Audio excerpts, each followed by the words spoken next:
Hey guys, welcome back to the Intuition Revolution. I am your host, Kim Chestney, and I am super excited about today's guest, the illustrious Steve Kilbey, who we all know and love as the lead singer of the church and many, many, many other cool solo projects and collaborations. In case you've been living under a rock for the last 2 decades, Steve is an extraordinarily prolific songwriter, musician, poet, and visual artist. I had the honor of working with Steve first in I think it was 2009, to host one of his very first art exhibitions, Art, Man, and Technology in Pittsburgh, which was a lot of fun. But Steve's work has been so influential on me and my work and my young formative mind. His music inspired me to question the world from a very young age and to really see the magic and wonder in everyday life. So 30 years strong, and Steve is still pushing the boundaries with his creative genius, always experimenting, trying new things, collaborating with new people, all the hallmarks of a true artist. I am beyond thrilled to have Steve here to talk with us today about his creative genius and his very radical intuition. Welcome, Steve.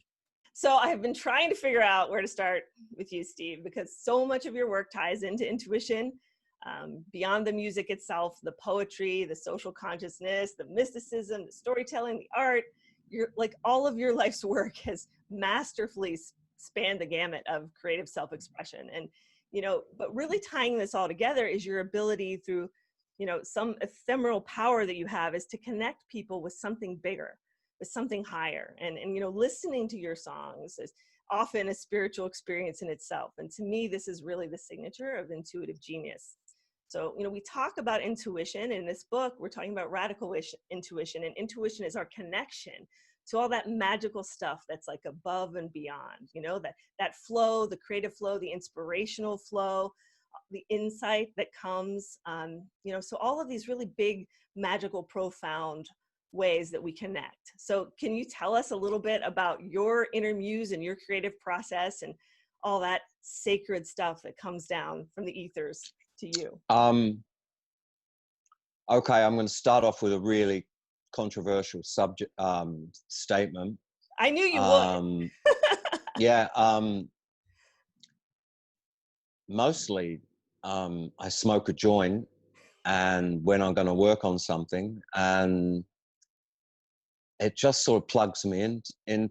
People go, "Can't you do things without smoking dope?" And I go, "I can, but it's a lot harder."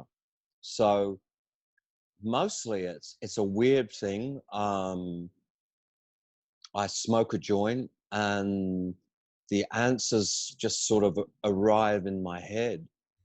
Sometimes stuff comes down the line quicker than I can even write it down. Yes. So like someone will play me a piece of music and go, "Can you write lyrics and a melody for this?" And then bang, it just comes and I'm like writing it down as quick as I can. Whole chunks just sort of download into my head. And it's very hard. And once the transmission has ended, the door kind of closes and I don't know where a lot of it came from. And a few days later, I can't understand where any of it came from. I maybe little bits and pieces, but a lot of it just sort of literally falls out of the sky and into my mind. When I get on a roll, when I'm writing prose or poetry or whatever I need, I just sort of trust in this thing. And the more my ego gets in the way, the more it ruins it. So it's sort of like a golfer hitting a ball.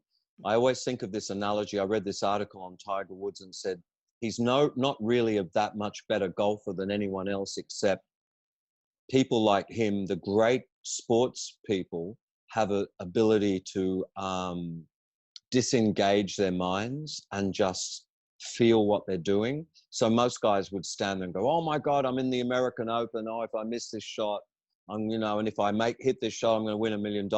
They say that the great sportsmen can stop that process and just feel it. And that's kind of what I'm able to do now with music and poetry and stuff. I can sort of stop my conscious mind and just let the source, whatever it is, I'm not sure I don't know what I dip into. I don't know if it's the collective unconscious or collective subconscious or if it's What's some super realm of conscious? art.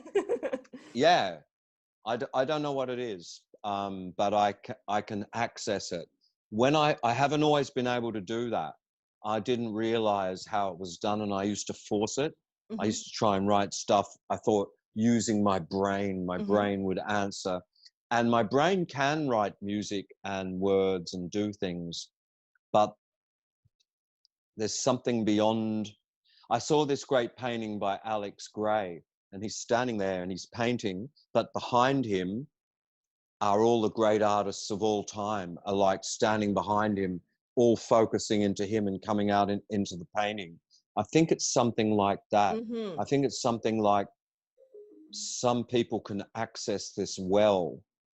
And I have accidentally, because I didn't know that that's how it was done.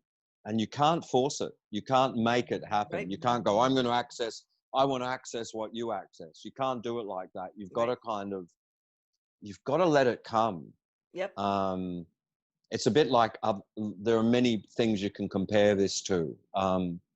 Like just playing tennis or whatever. If you're going, the going to bounce here. You've got to get into the flow, and you sort of, Get out of your if you head. can really, yeah. Get out of your head. But you do need your head. I mean, you do need It's a intelligence. balance, right? You It's a need it, balance. right? Yeah, totally. It's a balance. It is a balance. Yeah. You can't be a complete moron and work and write poetry like Arthur Rimbaud. Right. But neither can you just completely do this on intellect alone. Well, I can't anyway. Right. So when I smoke the weed, I can hear or see all the possibilities in very simple things. I read an old interview with Mark Bolan, and he said, when I play a C chord, I hear a million melodies and symphonies just in a simple C major. I can suddenly hear all the possibilities.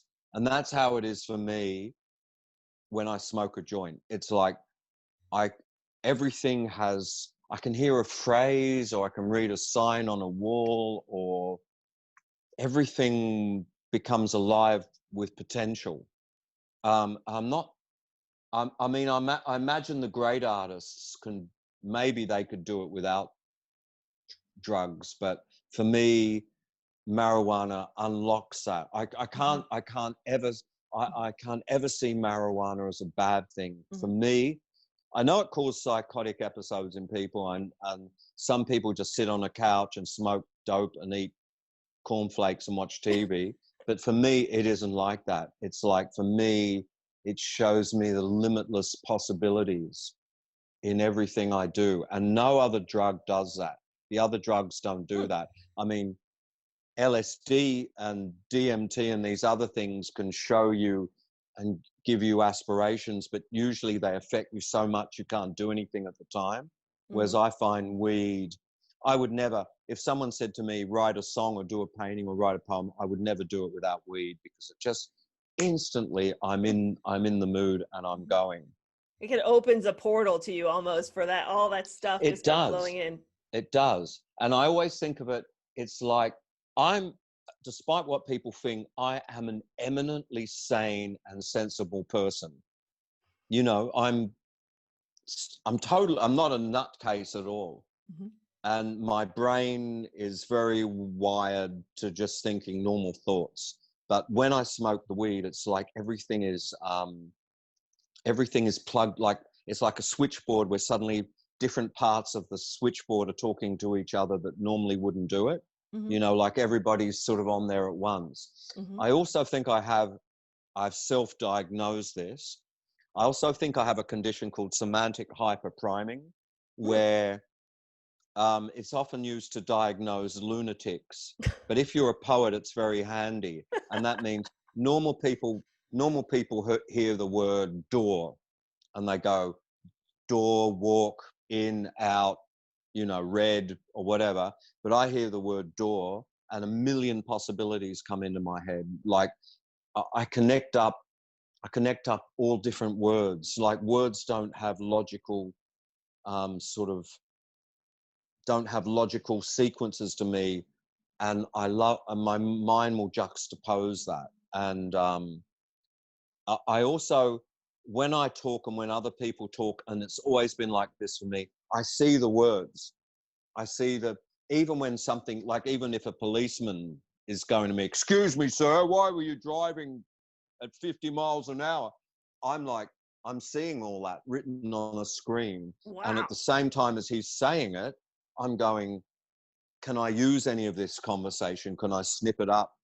You know, even if a woman is saying to me, "I never want to see you again, you're a bastard," I'm going, what can I use from this? And I analyze everything, and I always have. I analyze everything that's happening to me, wondering how I can recontextualize it as a piece of art. So I was born like this. I was born like this, and from a very early age, I was interested in the mechanism of creativity. When, you know, I always talk about the Frank Sinatra record my dad had, but luckily it was this record that I started on, an album called Only the Lonely. Frank Sinatra sings these lonely, lovely torch songs for lost lovers who have lost their love. And my dad used to play this record, and I used to listen to it.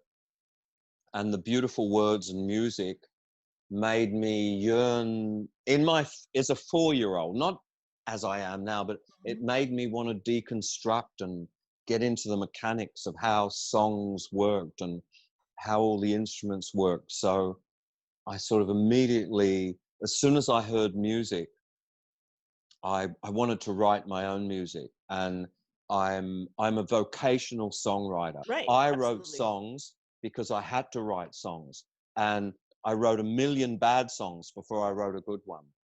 I had to. I'm not a fast learner, and I'm not like someone like Jeff Buckley that's just incredibly gifted and intuitive, and they immediately probably pick up a guitar and go, you know, sing something beautiful the first time. I had to slog and slog and slog. I also have perseverance, a stubborn perseverance. So all the qualities that I have, there are so many people I've met who are more talented than me, but they don't have any perseverance, and they don't have any intuition. Right. They've just got the raw talent. But Right. I find my success is because I've had a combination of things going for me. Yeah, I completely can see all of that. And it makes me wonder, because one of the questions I wanted to ask you about, because you write so many of these songs that you write are like these spellbinding stories and myths. And I wonder where they come from. Like, are these things that you're pulling down, like from that super conscious, or these experiences, intuitive experiences that you've had in your own life? I throw everything in there. And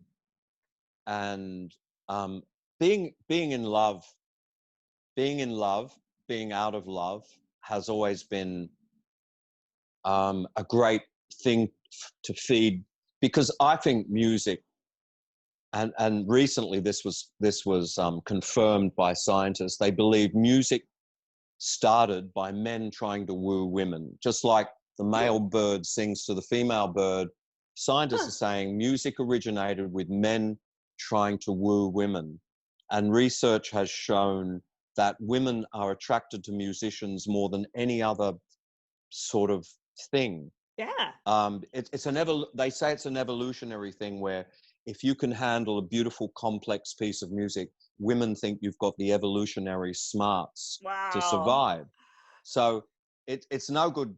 It's no good having some sort of nursery rhyme thing. It's like, you can imagine the chicks that Mozart and Beethoven were pulling when they go, "Hey, baby, listen to this symphony," and they go, "Wow, you're the sexiest guy I've ever met." So I always find to be in love and to fall in and out of love, every phase of love helps helps me write songs. So I like a vampire, I will feed off that emotion.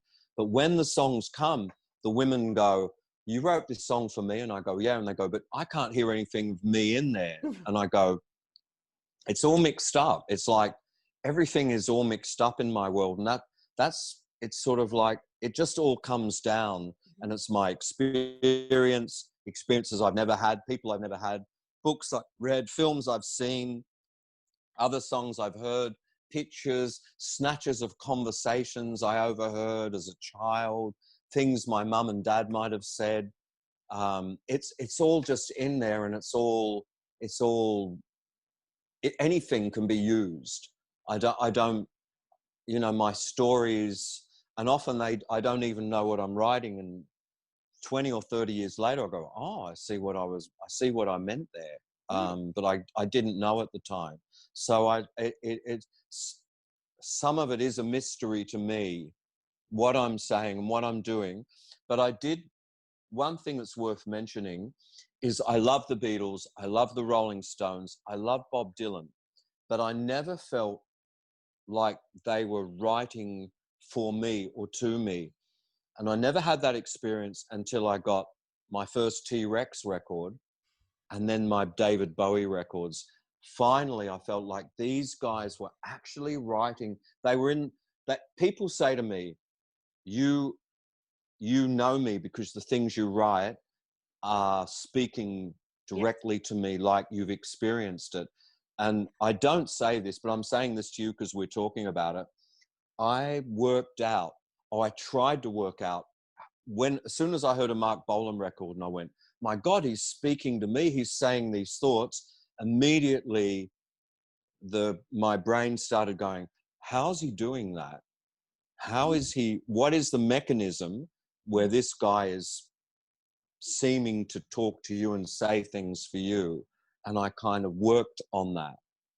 And I found a lot of it is ambiguity, the right kind of ambiguity. It's got to be right. It's got to be right on like a song, my most successful song, Under the Milky Way, is so ambiguous, but there's a point where ambiguity, which I'm sorry to say the other guys in my band and many other songwriters don't understand, there's a point where ambiguity can turn into meaninglessness. Right. And you've got to take it right to the very edge.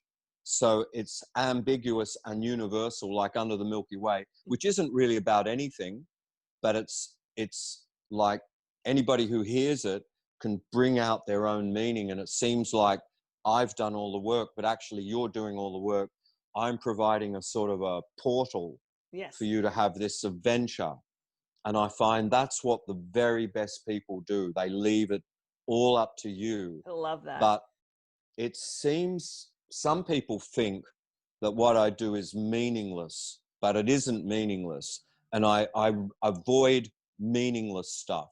And that's where I think Dada and the surrealists, they were onto something, but often surrealism falls off into meaninglessness. So you've got to really be across ambiguity. Well, I have to anyway. That's my secret, is to be ambiguous and leave it open. Don't tell people exactly what's going on. Well, I definitely, can see how this all ties into intuition. Like everything you're saying is just different aspects of intuition. So what happens when you have some of these intuitive ideas and sort of impulses? What happens if you don't act on them, or if you push them Well, if I'm out and I'm on a bus and I hear a conversation, I will file it away for later and go, next time I'm in my head, next time I'm looking for something, I will remember that phrase. For example, I was walking along with someone and I said to them, just as some advice, I said, ask for everything. They can only say no. And they went, okay. And then I thought about that phrase and I went, wow, that's a great phrase for a song. And then a week later, when I had a piece of music and I was sitting there, I went, it's a great opening line for a song. Ask for everything. They can only say no.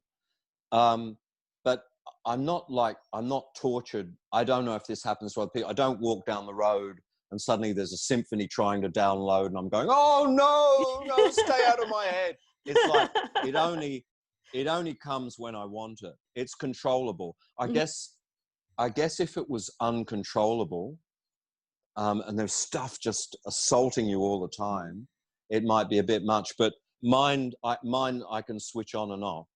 And it seems like It, you're very you're prolific, like you're always oh being yeah, creative in some way. So, you know, yeah. whether you're I painting, right? yeah.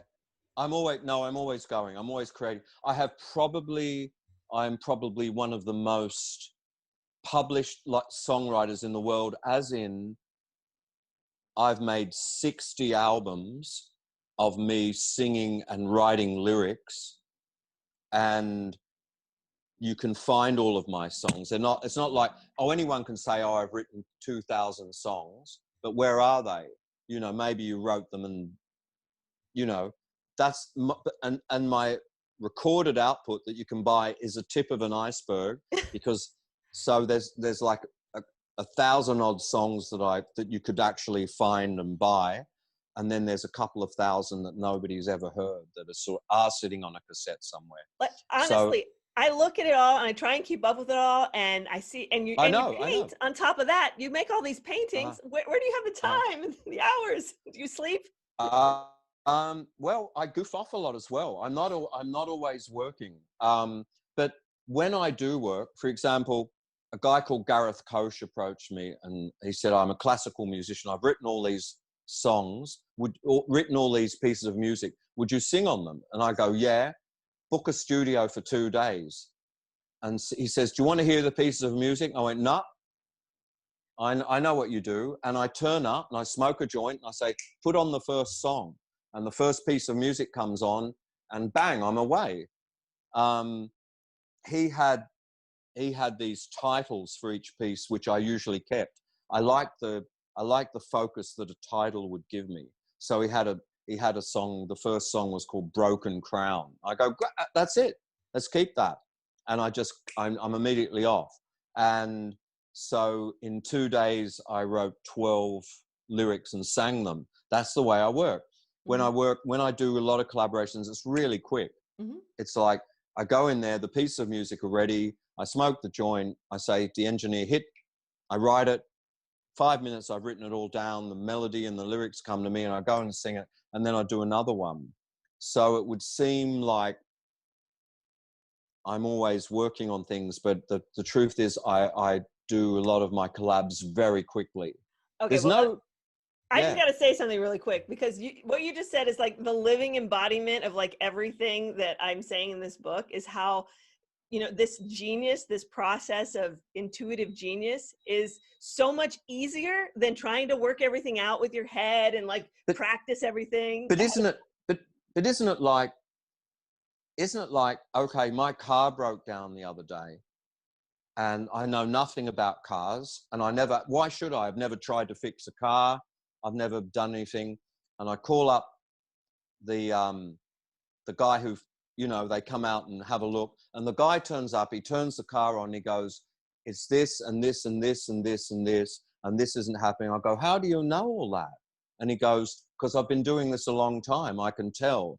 So my answer to this what I'm doing seemingly like impossible sort of thing is, I've been doing this a long time. I'm 65.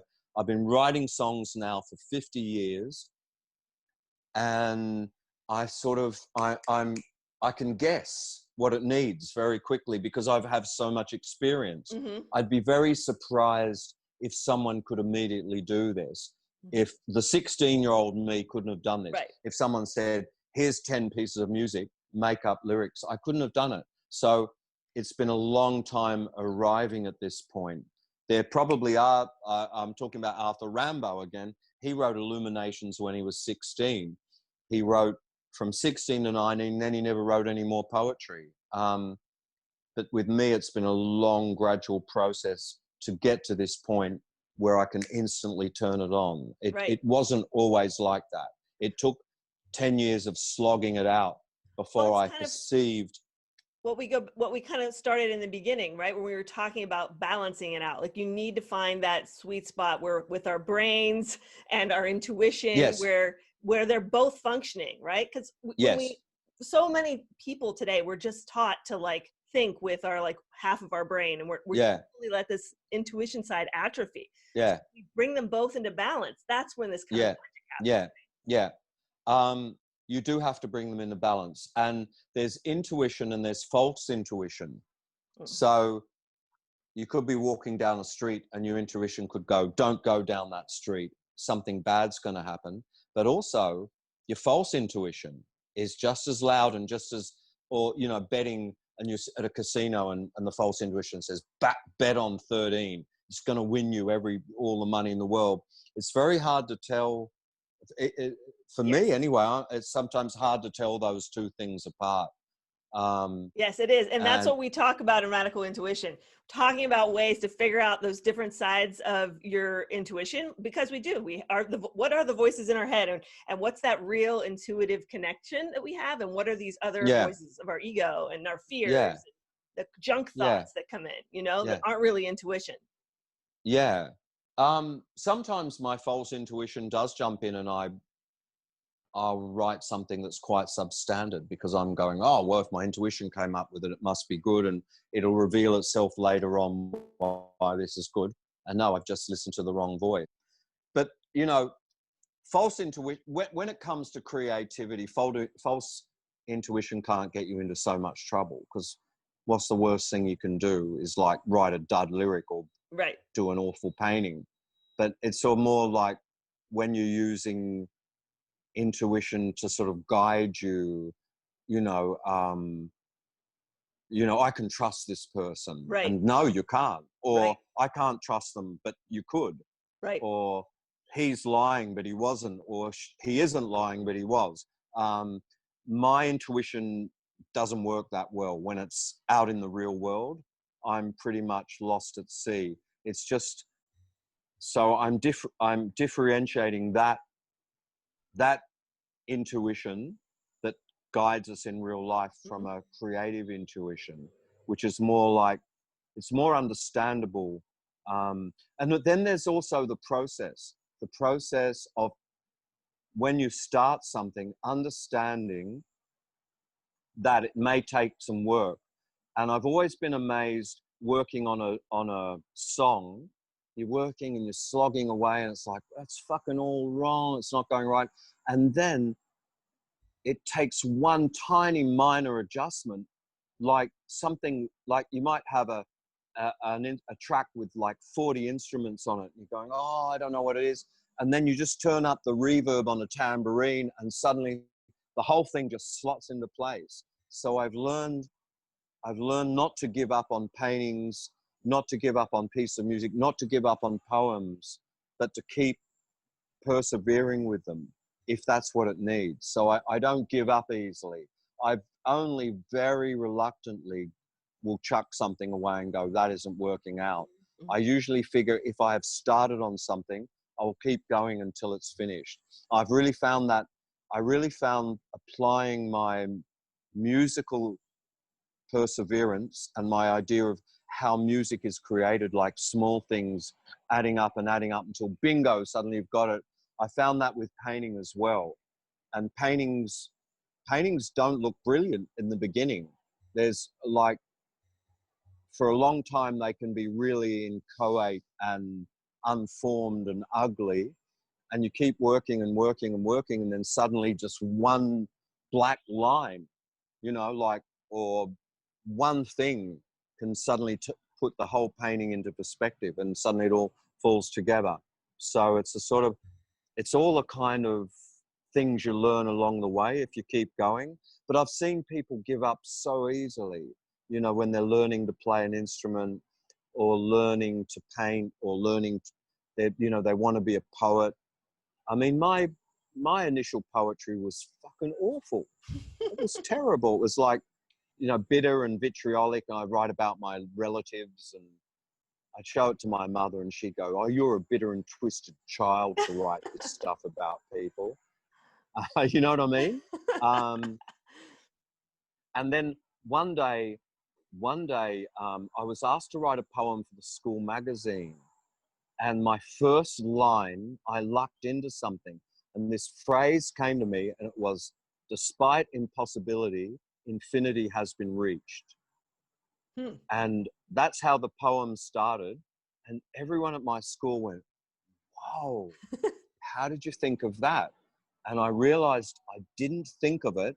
It just appeared in my head. Yeah. And with that little germ of an idea, I moved forward. Yeah. And so I immediately at a very early age, I learned to trust my intuition and things that would just appear in my head, you know, and I realized that the things that just appear in your head are better than the things you kind of dream up and force. So true. I'm like dying over here. It's like, yes, yes, totally. Like the moving beyond thinking, like knowing without thinking, right? That's Yeah, like the yeah, beauty of intuition. yeah. But like everything else, well, for me anyway, like I don't know how, you know what? I've known a lot of musicians and I've realized just with music, everybody has a different take on music. Everybody sees music differently. Everybody's focused on different things. Everybody thinks different things are important. So I don't know how other people think, but I know the more you use your intuition and the more you experiment with it, the more you trust it, and the more you're kind of open to it, the better it is. Right. If anybody is reading or listening or watching this thinking, oh, but I don't, it's like it won't, it doesn't, for me, it didn't happen overnight. It was something, it's like I started writing songs properly when I was 16. I would say it wasn't until about 24, after 8 years of writing songs, that I finally wrote a decent fucking song that would mean anything or anyone would care about. And all of the other ones that came were just sort of like, were developing the muscle of intuition. Right. Yeah. It really is developing that muscle. And Yeah. it doesn't, we wish we could just open it up and everything would just flow in perfectly. But you have Yeah. to open those pathways and you have to learn your Yeah. intuitive language and how it's speaking to Yeah. you. And then, okay, now I'm going to open up another can of worms. Let's do it. Past lives. I always felt I was so incredibly frustrated when I would sit down at a piano, when I got my first bass guitar, when I've tried to write my first poems. I was incredibly frustrated because I felt like I should be able to do this. I know I've done it before, but why isn't it working out for me? And my dad played the piano and I go, how do you know what you're doing? And he'd go, I don't know. My fingers just kind of know what to do. And that was the best advice he could give me. And I felt incredibly frustrated. I would sit down at the piano and go, fingers, do your thing. And it just like, and it doesn't, but I know that what I'm doing now, I'm carrying on work that I began in the past. Yes. And seeing my own children in action, I see them born with talents, like immediately, as soon as they start drawing. I've got one of my daughters, Aurora, is doing a degree in animation and drawing. And she was, as soon as she could, you know, they would draw, those twins were like drawing and building little models and making up stories. And she wrote a play when she was like 10 and was getting all her friends to be in it. Mm-hmm. It's like people have these predilections to be able to do things. And I can't think of where it comes from, except it's carrying on what you were sort of doing in a past life. Well, I definitely feel... Yeah, I always say that intuition is the only thing you can take with you out of this life. Right? Maybe. Right? You that's can probably take it true. from life to life. Think about that. Maybe that's true. Yeah. I immediately felt, when I was born, I immediately felt music. And when I was at school and teachers going, you'll never amount to anything, and my relatives, you'll never amount to anything. I got my first bass guitar and slug. I had a smug feeling like, this is my destiny. This is my vocation. I will succeed. I will. And it was very hard to dent my confidence. You had a calling. I had a calling, and I knew that eventually it would all fall into place for me. And it did. However, there are other people who have that feeling and they slog it out and nothing ever happens. Right. I don't know what to say to them. I don't know, when people go, I've been trying to write songs and now I'm 50. I still haven't written a decent song, I usually go, I think it's time to pack it in. Like if you think, I don't think it's going to happen. Right. You know, it's got to happen. It's got to happen in your early 20s, you know, or probably won't ever happen. Right. So I'm not, and when people talk about talent, I'm not exactly sure what that is. Even people go, he's really talented. I'm not sure what, I don't know how to apply that word to myself. When people go, oh, you're so talented, and I don't know if I am or if I just worked hard. And I always remember that saying, it's 5% inspiration and 95% perspiration. So, well, intuition is so much tied to like perceptivity, like extrasensory perception. You're sensitive to perception. You can pick these things up that other people don't when you're intuitive. So that makes total sense. Yeah, but you know, I've sacrificed a lot for that. So I always think of my dad. My dad could paint. My dad could play the piano. My dad was a photographer. But he also could fix cars and fix washing machines and fix fridges and do sensible things. But I feel like the bit of him that he sort of, you know, like, I don't know if it works like this, but I've always thought that it must. You have so much, like a computer, you have so much brain power. And if you divide it up amongst lots of different things, and you are a true polymath and you can do all these other things, maybe that compromises other things. I know it didn't for Leonardo da Vinci, but there's very few of them. But I have dedicated, like in my brain, there's 95% of it is dedicated to creating music and art and lyrics and all of that. And when it comes to normal things like for example, when I have to apply for a visa to come to America and fill in this long questionnaire, I go fucking nuts. And I'm like, I will pay someone, I'll pay you $500 to fill this in for me. Because I can't do it. It drives me mad. I can't concentrate. And then the computer times out and I have to start all over again. Oh, right. Simple instructions. I can't, when I buy IKEA furniture, I could no more assemble a fucking chest of drawers. I can't do it. I get my daughters will come over or friends come over. I can't do it. I can't look at a diagram. I can't understand diagrams. I can't follow instructions. My brain won't. And as I get older, it was always like that. It was like at school, the things I liked, like Greek mythology and language, religion, whatever it was, I could voraciously devour them and concentrate on it for hours. But when it comes to a simple mathematical thing, my brain would go, nah. Nope. I go, no, you're going to, nope. And I go, nah. And I go, get back on that and work it out. It's simple. You've got to do it. And go, nah. Wow, look at, I went in, I had a meeting with my accountant the other day. And he said, okay, Steve, here's a spreadsheet. We're going to talk about this. And half an hour later, he said, you haven't been listening to one word I've said. And I said, when you said the word spreadsheet, I looked at the sky and I've heard you going on in the background. I can't, he's going, I'm saying, I can't concentrate on this. Don't you understand? I can't, you decide what you want to do because I can't do it. I won't. So my brain has become really bad. So my brain is like, yes, I will write 10 songs for you in one day, but no, I can't fill out a form or assemble a chest of drawers. You can't have it all. You can't unless you are Leonardo da Vinci. Unless you're Leonardo da Vinci. So before we go, I have two questions for you. Yeah. So switching it back to intuition for a second, for like, you know, the other kind of non-creative intuition. You have an album called Seance. You wrote a song called Telepath. I have an original painting hanging in my house by you called The Medium. So am I sensing that there's been some interest in intuition in your life throughout the years? Of course. That's my realm. That's my realm is mysticism and mythology and the gods and the afterlife and I magic love it. and ghosts.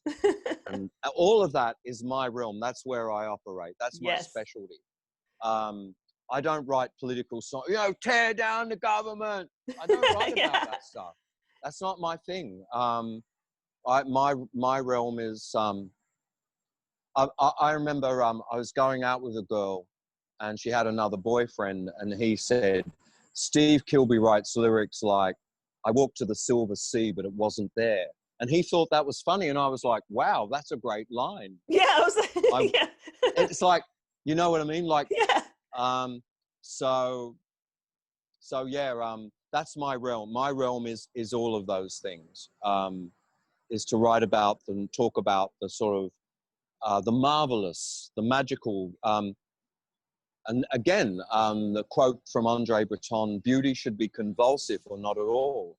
I don't write about mundane things. I try and write about wonderful, magical things, because otherwise I would be a journalist and I'd write, you know, Donald Trump's a dickhead, and, you know, the foreign policy hasn't worked, and the surplus and the deficit, and, you know, I'd write if that's, but my realm is to write about the marvelous and the magical.